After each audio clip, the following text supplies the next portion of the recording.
Hey, Bill, how do I tell my wife I'm an atheist? Bill, I have the greatest wife in the world, and we have two wonderful daughters. This is starting off like a horror movie. You know what I mean? How it's always like nice. There's always like leaves falling in a gazebo, but there's just that hint of creepy music. Remember how they used to do that back in the 80s when they couldn't just depend on special effects? They actually had to build suspense. That's how this is. Look at this guy. He has the greatest wife in the world, everybody. And he has two wonderful daughters.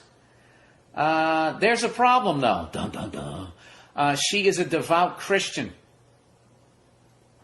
All right, dude, why are you acting like you just met her? You fucking married her.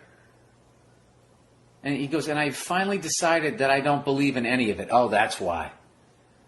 Oh, well, dude, welcome to enlightenment. You know, you can't throw it all out the window. But, you know, the 7 deadly sins, the 10 commandments, all that shit makes sense. But all that other stuff, you know, burning bush, talking to a bat that's walking on a fucking lake. I mean, come on. I mean, are we adults here or what? You know? You have to throw your first baby over a cliff to show that you love me. Hey, I was just fucking with you. You passed the test. What is that? Booming voice coming from the clouds. You know? I just don't buy it. Something's coming back, like, for the love of God, what is it waiting for? You know what I mean? Is Jesus like Thurman Thomas trying to find his fucking helmet during the Super Bowl? Was that what's going on here? That's 2 Thurman Thomas references 2 weeks in a row. You find another fucking podcast that does it 3 weeks in a row, and goddamn it, you should stop listening to this one.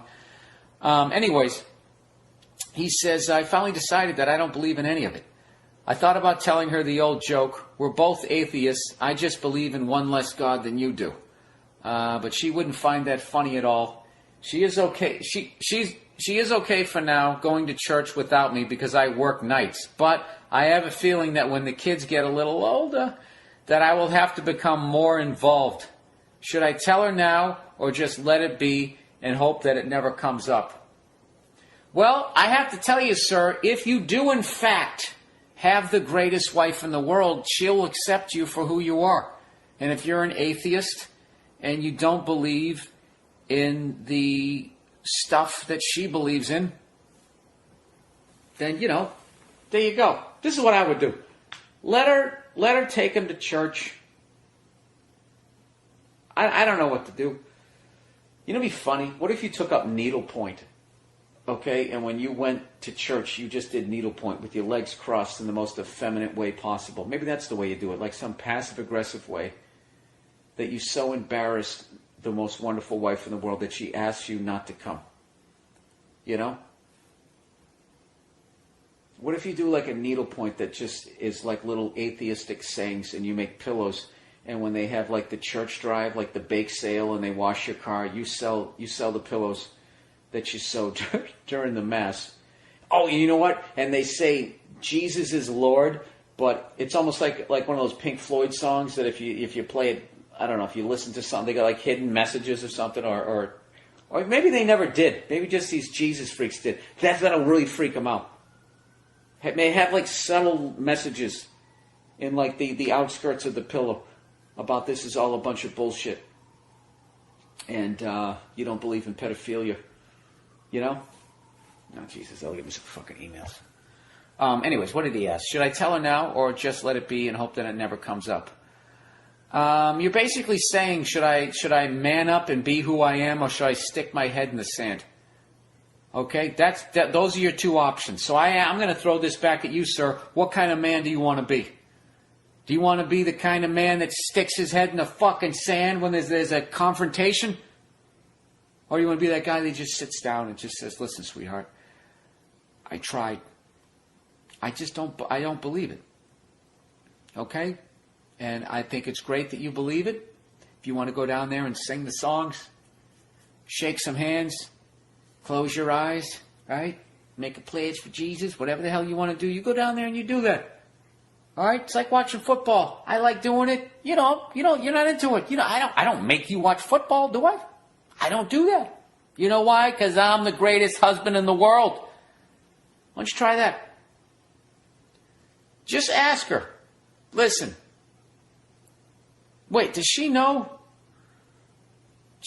She knows that you're not going. Jesus. You know what? You might want to give her a little Jesus juice and get her a little liquored up. I don't want to. You know what, dude? You got to tell her. You know, I don't like how you're deliberately working. I feel like you're deliberately working late on Sundays or early on Sundays, whenever the hell she goes, so you can just avoid this. You're avoiding shit, sir, and this is a snowball. All right? A snowball of Jesus, and it's rolling right down towards you, and at some point it's going to roll over you. You know? And there's going to be some fucking creep in church, like that priest on the fucking Sopranos that's going to come over and fucking hold her hand when you're out there doing your little job there. All right? So I say you just tell her. Just say, don't be a douche. Just say, I totally respect. I mean, I'm fucking around because I got to make this shit funny. I don't care if you believe in that shit. God bless you. You know what? I hope you're right so you can laugh at me when we all die. That's so really. I'm going to hell for the rest of my life. You don't think that's a little overkill? I think the Rockefeller laws are fucking bad. Anyways, yeah, just say, look, I respect that you're into that type of stuff. And listen, you know what, dude? Who gives a fuck? Somebody took you to church,